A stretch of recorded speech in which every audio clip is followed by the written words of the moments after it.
नमस्कार दोस्तों। आप सबको पता चल ही गया होगा, आईबीपीएस ने आरआरबी के लिए ऑफिशियल नोटिफिकेशन रिलीज कर दिया है। जारी कर दिया गया है ऑफिशियल नोटिफिकेशन। 10,676 वैकेंसीज अनाउंस करी गई हैं। ऑनलाइन रजिस्ट्रेशन स्टार्ट हो चुका है। कोई भी ग्रेजुएट किया हुआ स्टूडेंट अप्लाई कर सकता है ऑफिस असिस्टेंट की पोस्ट के लिए या फिर ऑफिसर स्केल 1 की पोस्ट के लिए। कौन कौन सी पोस्ट है? ऑफिस असिस्टेंट है, ऑफिसर स्केल 1, 2 और 3 है। इसका एक्चुअली नोटिफिकेशन जो आता है इसका वो बहुत लेंदी है, कई सारे बच्चों को समझ में नहीं आता है। तो इस वीडियो में हम इसका पूरा डिटेल में समझेंगे कि आखिर नोटिफिकेशन में क्या क्या चीजें हमें दी गई हैं। और अगर कोई चीज छूट जाती है तो आप हमसे कमेंट करके पूछ सकते हैं। सबसे पहले हम इंपॉर्टेंट डेट्स की अगर हम बात कर लें, ऑनलाइन रजिस्ट्रेशन आपका आज से स्टार्ट हो गया है और ऑनलाइन रजिस्ट्रेशन का लिंक आपको डिस्क्रिप्शन में मिल जाएगा। आप वहां से जाकर अप्लाई कर सकते हैं। इसके साथ साथ जो ऑफिशियल नोटिफिकेशन जारी किया गया है इसका पीडीएफ, इसका भी लिंक आपको डिस्क्रिप्शन में मिल जाएगा। आप यहाँ से पीडीएफ भी डाउनलोड कर सकते हैं। पेमेंट ऑफ एप्लीकेशन फीस, आप ऑनलाइन फॉर्म की फीस जमा कर सकते हैं 8 जून से लेकर 28 जून 2021 तक। इसके बाद देखिए यहाँ पर आपके दो स्टेज में एग्जाम होगा, प्रीलिम्स होगा और मेंस होगा। तो प्रीलिम्स का जो आपका एग्जाम होगा ये आपका अगस्त 2021 में होगा और इसका रिजल्ट डिक्लेयर कर दिया जाएगा सितंबर 2021 में। मेंस एग्जाम आपका सितंबर और अक्टूबर, सितंबर एंड में या फिर अक्टूबर में किया जाएगा और इसका रिजल्ट आपका अक्टूबर 2021 को डिक्लेयर कर दिया जाएगा। और इसके बाद आपका जनवरी 2022 में आपका फाइनल अपॉइंटमेंट लेटर या प्रोविजनल लेटर आपको भेज दिया जाएगा। अब यहाँ पर देखिए एक चीज, इंपॉर्टेंट चीज ये है कि जो आपका ऑफिस असिस्टेंट की पोस्ट है इसके लिए कोई इंटरव्यू नहीं है। ऑफिस असिस्टेंट की पोस्ट के लिए कोई इंटरव्यू नहीं है, मतलब कि आपको सिर्फ प्रीलिम्स एग्जाम देना है रिटन और उसके साथ साथ आपका मेंस एग्जाम। ऑनलाइन एग्जाम होता है प्रीलिम्स प्लस मेंस, बस आपको ये दो एग्जाम देने हैं, इसमें कोई इंटरव्यू नहीं। इंटरव्यू आपका रखा गया है ऑफिसर स्केल 1, 2 और 3 की पोस्ट के लिए। वैकेंसीज की अगर हम बात करें तो टोटल 10,676 वैकेंसीज अनाउंस करी गई हैं, जिसमें कि अनरिजर्व कैटेगरी की 4,517 है, ईडब्ल्यूएस की 973 है, ओबीसी की 2,767 है, एसटी कैटेगरी की 739 है और एससी कैटेगरी की वैकेंसी 1,680 है। और अगर हम यहाँ पर पोस्ट वाइज वैकेंसीज की अगर हम बात कर लें तो ऑफिस असिस्टेंट मल्टीपर्पज, इसमें आपका 5,305 वैकेंसीज हैं। ऑफिसर स्केल 1 4,119 वैकेंसीज हैं। अब देखिए इस वीडियो में हम लोग जो डिस्कस करेंगे वो डिस्कस करने जा रहे हैं ऑफिस असिस्टेंट मल्टीपर्पज और ऑफिसर स्केल 1, क्योंकि यहाँ पर आपका सिर्फ ग्रेजुएशन मांगा गया है, कोई एक्सपीरियंस नहीं मांगा गया। तो इस पूरे वीडियो में हमारा जो फोकस रहेगा वो सिर्फ और सिर्फ इन्हीं दो पोस्ट के लिए रहेगा। एग्रीकल्चर ऑफिसर में 25 वैकेंसीज हैं, मार्केटिंग ऑफिसर में 43 वैकेंसीज हैं, ट्रेजरी मैनेजर 9 वैकेंसीज, लॉ में 27 vacancies, chartered accountant 32 vacancies, information technology 59 vacancies, general banking officer 906 vacancies और ऑफिसर स्केल 3 151 वैकेंसीज। तो टोटल इस तरह से हमारी वैकेंसीज बनती हैं 10,676। एज का अगर क्राइटेरिया देखें, एज कब मांगा गया आपसे? एज ऑन 1 जून 2021। तो अगर आपने ऑफिसर स्केल 3 के लिए अप्लाई करते हैं तो आपकी एज होनी चाहिए 21 साल से लेकर 40 साल तक। ऑफिसर स्केल 2 मैनेजर की पोस्ट के लिए अप्लाई करते हैं तो आपका 21 साल से 32 साल आपकी एज होनी चाहिए। ऑफिसर स्केल 1 असिस्टेंट मैनेजर की पोस्ट के लिए अप्लाई करते हैं तो आपका 18 से 30 साल एज आपका होना चाहिए। और अगर आप ऑफिस असिस्टेंट मल्टीपर्पज की पोस्ट के लिए अप्लाई करते हैं तो आपकी एज 18 साल से लेकर 28 साल तक होनी चाहिए। ठीक है। एप्लीकेशन फीस की बात करें तो आप कोई भी पोस्ट हो, चाहे ऑफिस असिस्टेंट की पोस्ट हो या फिर ऑफिसर स्केल 1, 2 और 3 की पोस्ट हो, जनरल कैटेगरी, ईडब्ल्यूएस, ओबीसी, इन सब के लिए फीस रखी गई है 800 रुपए। और एससी, एसटी, पीडब्ल्यूडी कैंडिडेट्स या एक्स सर्विस मैन कैंडिडेट्स, जो एक्स सर्विस मैन होते हैं उनके सब के लिए 175 रखी गई है। तो यूआर कैटेगरी, ओबीसी, ईडब्ल्यूएस, इन सभी के लिए फीस रखी गई है 850। बाकी सबके लिए आपका एससी, एसटी, पीडब्ल्यूडी और एक्स सर्विसमैन, इनके लिए फीस रखी गई है 175 रुपए। एजुकेशनल क्वालिफिकेशन की अगर हम बात करें, ऑफिस असिस्टेंट मल्टीपर्पज, यहां पर आपसे क्या बोला गया है? Bachelors degree in any discipline, किसी भी डिसिप्लिन में आपके पास बैचलर्स की डिग्री है, मतलब कि आपने चाहे आपने बीए किया हो, चाहे बीएससी किया हो, चाहे बीकॉम किया हो, चाहे बीई किया हो, चाहे बीटेक किया हो, चाहे बी फार्मा किया हो, बस बैचलर्स की डिग्री है आपके पास तो आप अप्लाई कर सकते हैं। इसके अलावा यहाँ पर आपसे वर्किंग नॉलेज ऑफ कंप्यूटर मांगा जाता है, कंप्यूटर सिर्फ चलाना आना चाहिए, सिंपल सा बस। प्रोफिशिएंसी इन लोकल लैंग्वेज, अब ये क्या चीज है प्रोफिशिएंसी इन लोकल लैंग्वेज? अलग अलग स्टेट में अलग अलग वैकेंसीज हैं। अब सपोज आपकी ज्वाइनिंग होती है तमिलनाडु में, अगर आपको तमिल लैंग्वेज नहीं आती है तो आपको रिजेक्ट कर दिया जाएगा।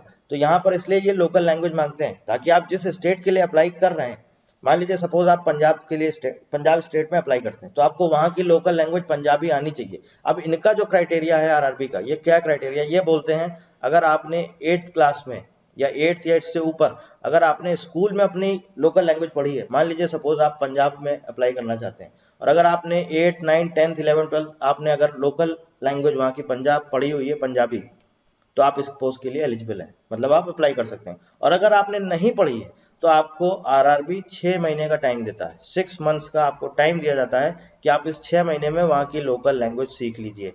ठीक है, अगर आपके पास जो आपके स्कूल के सर्टिफिकेट्स हैं 8, 9, 10th, 11, 12 अगर आपने पढ़ी हुई है तब तो कोई प्रॉब्लम नहीं है, और अगर आपने नहीं पढ़ी तब भी कोई प्रॉब्लम नहीं, क्योंकि तब आपको 6 महीने का टाइम दिया जाता है और ये बोला जाता है कि आप 6 महीने में सीख लीजिएगा। ठीक है, दूसरा आता है ऑफिसर स्केल 1 असिस्टेंट मैनेजर। यहाँ पर भी बैचलर्स डिग्री मांगी गई है, लेकिन यहाँ पर क्या बोला गया है, प्रेफरेंस उनको दिया जाएगा जिनके पास इस फील्ड में डिग्री है, agriculture, horticulture, forestry, animal husbandry, veterinary science, agricultural engineering, pisciculture, agricultural marketing and corporation, information technology, management, law, economics और अकाउंटेंसी। ठीक है, यहाँ पर भी बैचलर्स डिग्री वाले अप्लाई कर सकते हैं, लेकिन अगर बोला गया आपके पास अगर ऐसी इस फील्ड में डिग्री है तो आपको प्रेफरेंस दिया जाएगा। और यहाँ पर भी वही लोकल लैंग्वेज मांगा गया है और इसके साथ साथ working knowledge of computer.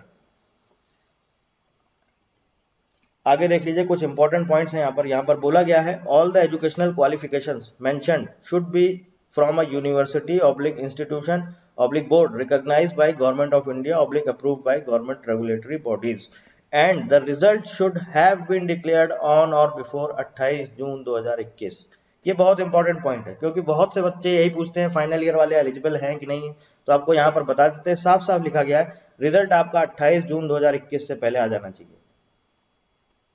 Result आपका 28 जून 2021 से पहले आ जाना चाहिए, अगर नहीं आता है तो आप एलिजिबल नहीं है। Proper document from board oblique university for having declared the result on or before 28 June 2021 has to be submitted at the time of interview for the post of officer scale 1, 2 and 3 and at the time of joining for the post of office assistant multipurpose। मतलब क्या है, जो आपका result आएगा 28 जून से पहले, मान लीजिए आपका 27 जून को रिजल्ट आता है, तो वो जो रिजल्ट की कॉपी है वो आपको सबमिट करनी पड़ेगी आपको वहां पर ज्वाइनिंग के टाइम पर, अगर आप ऑफिस असिस्टेंट की पोस्ट के लिए अप्लाई करते हैं। और अगर आप ऑफिसर स्केल 1, 2, 3 के लिए अप्लाई करते हैं तो जब आपका इंटरव्यू होगा तब आपको वहां पर दिखाना पड़ेगा।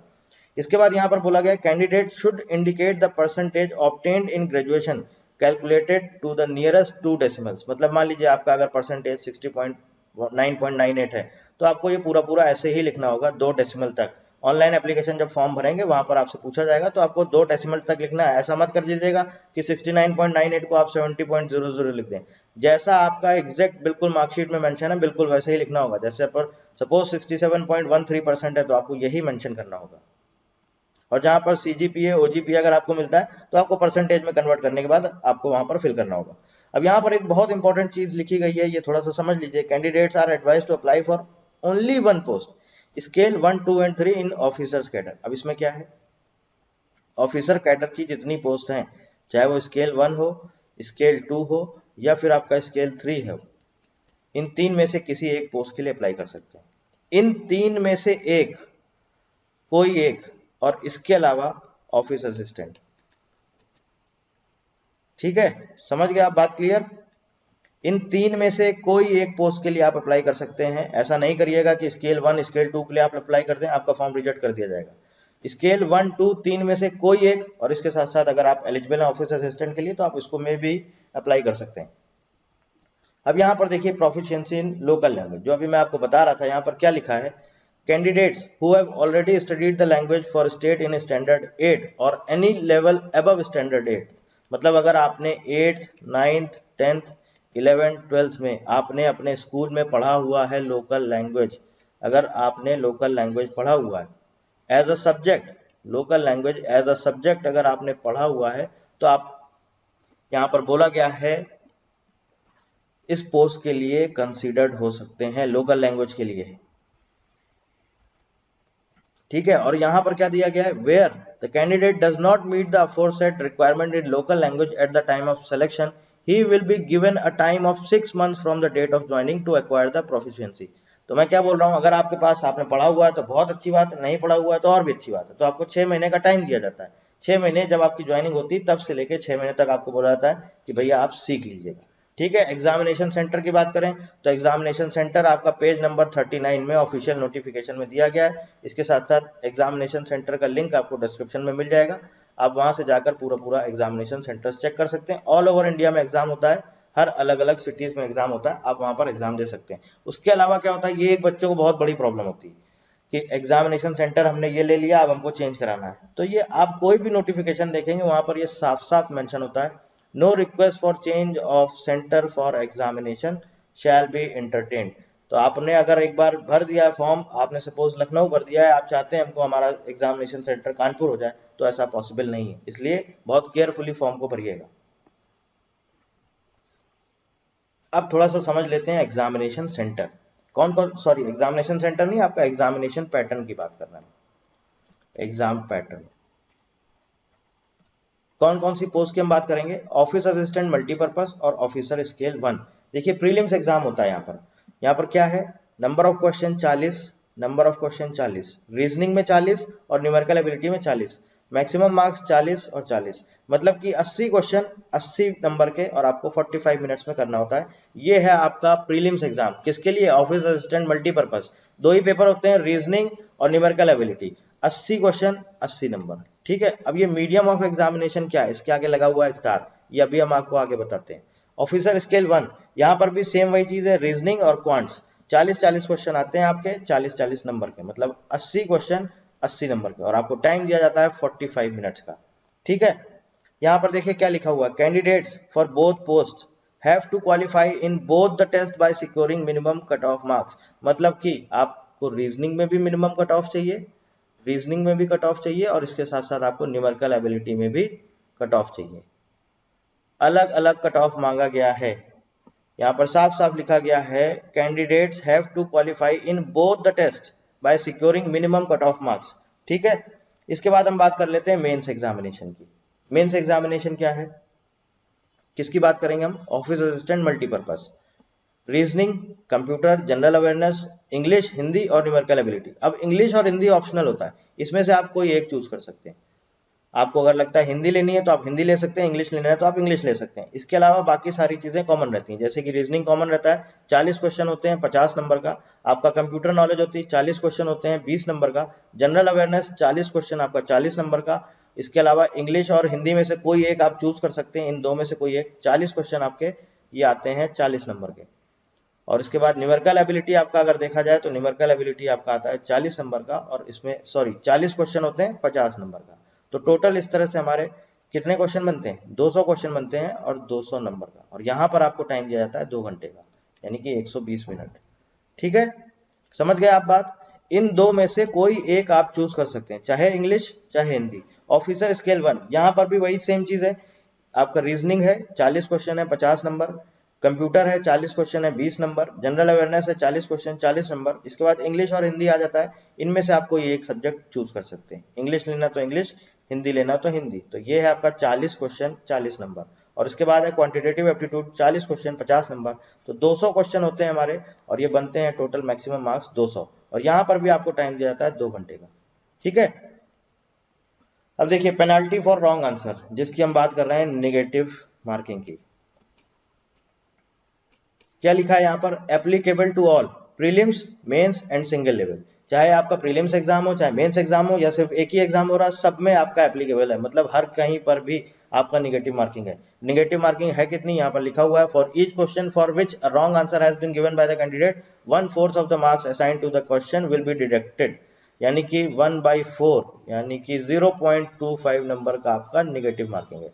ठीक है, कट ऑफ स्कोर देख लीजिए, फॉर ऑफिस असिस्टेंट किसकी बात कर रहे हैं, each candidate will be required to obtain a minimum score in each test of online mains examination. जैसे मैंने आपको अभी वहां पर बताया प्रीलिम्स एग्जाम, ऐसे ही मेंस एग्जाम है, यहाँ पर भी आपको हर एक टेस्ट में क्वालिफाई करना जरूरी, कट ऑफ मतलब कि जिसे हम बोलते हैं सेक्शनल कट ऑफ।